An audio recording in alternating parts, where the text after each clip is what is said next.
Good morning, everybody. Today is January 21st, 2012. I'm out here in the garage. As you can see, it's snowing out. This is our first sort of, or I should say our second snowstorm. First snowstorm of 2012 anyway. But I'm out here today gonna do some work on the three-wheeler. And I thought I would give everyone a status update, seeing as how it's been since Thanksgiving of 2011 that I did one before.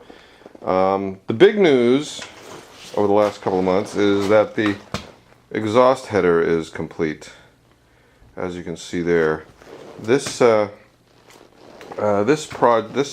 of the project took me about 2 weeks of steady work. You can see there are some tool marks there. And what it consists of is a piece of 1.5 inch exhaust tubing that I sourced from Speedway Motors. That came with both a 90 degree and 180 degree bend in it. That is mated to these guys are the stubs of the original Yamaha XS850 exhaust header that was on there, and they are now mounted upside down. Previously they curved downwards, but they're mounted upside down so that I can have a positive angle and clear the frame tube. And then what I did was I cut some other pieces of the tubing. I bought 4 lengths, in fact, and mated them with these. I had to make these little collars for because it was a little difficult to get the length between here and here just right and have it mate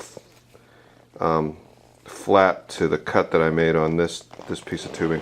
I have some still pictures of it, and I have some other video of it, but I am so lazy about actually editing those videos together. I figured it would be better to just show you this way. And these areas here, once I got it all tacked together, I did the finish welding, but of course the finish welding made the ends, which are free. They don't have a flange like a small block Chevy header would have, or a small block Ford header would have, and so the ends kind of moved around a bit so that they weren't quite straight and parallel. So I had to use the torch, my fabulous 30-year-old Craftsman torch set that I bought in. I've actually had that about 30 years. I think I got that in 1981 or 1982, something like that.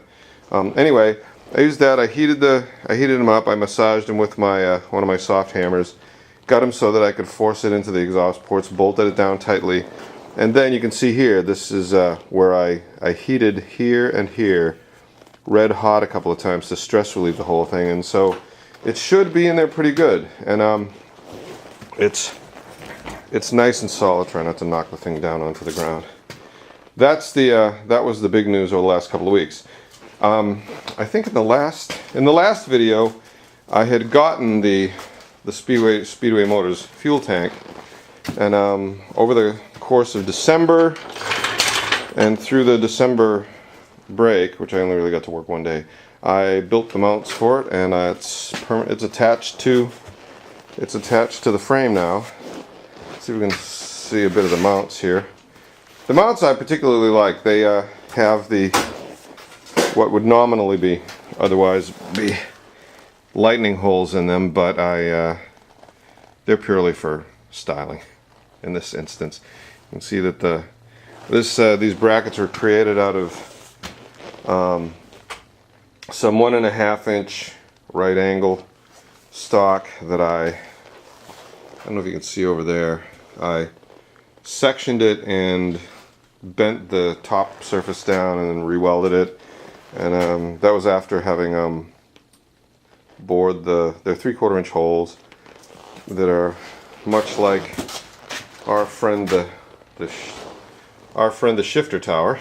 I just liked how that looked, and so we have those in place, holding the fuel tank nice and solidly. And then once I got done with that, I had purchased off eBay a fuel pump from a Suzuki Intruder 1400. That's it right there, mounted to the tab that I welded to the frame. And as you can see, it's I did the plumbing, even though I don't have clamps on it yet. It's plumbed up to a fitting on the tank, down to the fuel pump. So I'm not sure which is the inlet and outlet. There's a Mr. Gasket inline fuel filter that I got at AutoZone. No, Consumer Auto Parts. To the fuel line, which is actually 1/4-inch brake line that I got at Consumer Auto Parts. Up to the firewall, and then up to hereabouts, where I'm going to probably going to get a 2-port fuel block from Speedway Motors and mount that to the firewall, and that'll be what feeds the carburetors.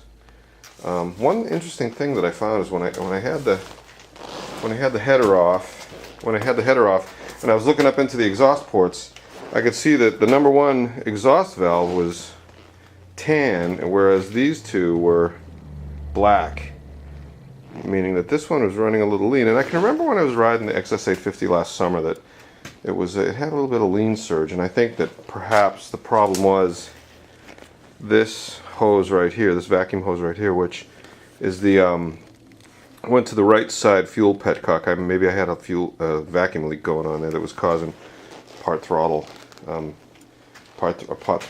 vacuum leak. So we'll do it, and that'll just be sealed off at this juncture, and that'll be that.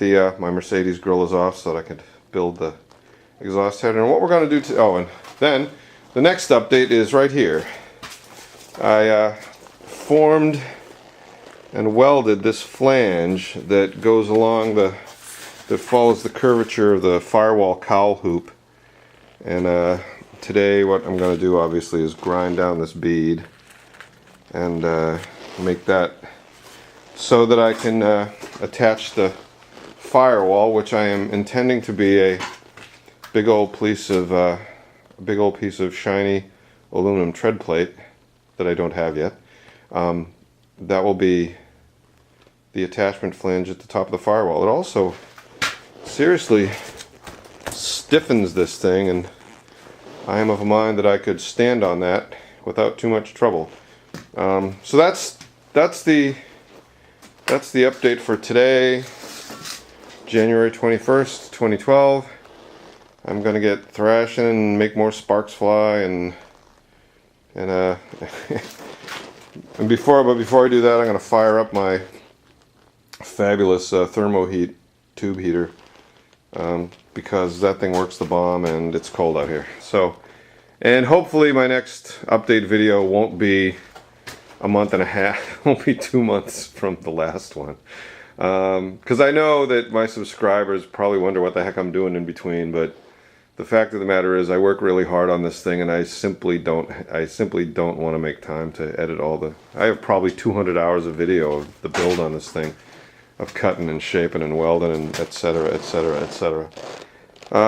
If anybody wants to see how I built certain things, just shoot me a line and I'll put something together for it.